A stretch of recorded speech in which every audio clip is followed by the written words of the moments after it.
నేటి ఉరుకుల పరుగుల జీవితంలో మతిమరుపు అనేది వయసుతో సంబంధం లేకుండా అందరినీ వేధిస్తున్న సమస్య. ముఖ్యంగా జంక్ ఫుడ్, ప్రాసెస్ చేసిన ఆహారానికి అలవాటు పడడం వల్ల మెదడు పనితీరు మందగిస్తోంది. అయితే మన ఇంట్లో దొరికే సహజ సిద్ధమైన ఆహారంతోనే జ్ఞాపక శక్తిని అద్భుతంగా పెంచుకోవచ్చని నిపుణులు చెబుతున్నారు.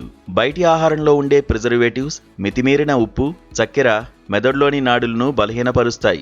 దీనికి విరుద్ధంగా ఇంట్లో వండుకునే భోజనంలో ఉండే పోషకాలు మెదడుకు కావాల్సిన ఇంధనాన్ని అందిస్తాయి. పాలకూర, తోటకూర వంటి వాటిలో ఉండే ఫోలేట్, విటమిన్ కే మెదడు కణాల క్షీణతను అడ్డుకుంటాయి. మన వంటింట్లో ఉండే యాంటీసెప్టిక్ పసుపు, ఇందులో ఉండే కర్కుమిన్ మెదడులోని వాపును తగ్గించి అల్జీమర్స్ వంటి వ్యాధులు రాకుండా కాపాడుతుంది. వాల్నట్స్, బాదం, అవిసె గింజల్లో ఉండే ఒమేగా 3 ఫ్యాటీ యాసిడ్స్ మెదడు చురుకుదనానికి తోడ్పడతాయి.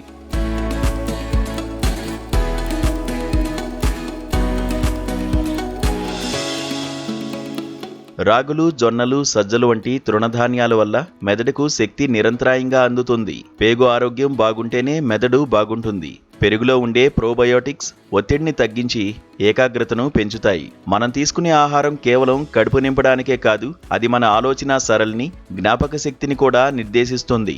ఇంట్లో వండుకున్నా సరే మితిమీరిన కారం, నూనె మెదడుపై ప్రభావం చూపుతాయి.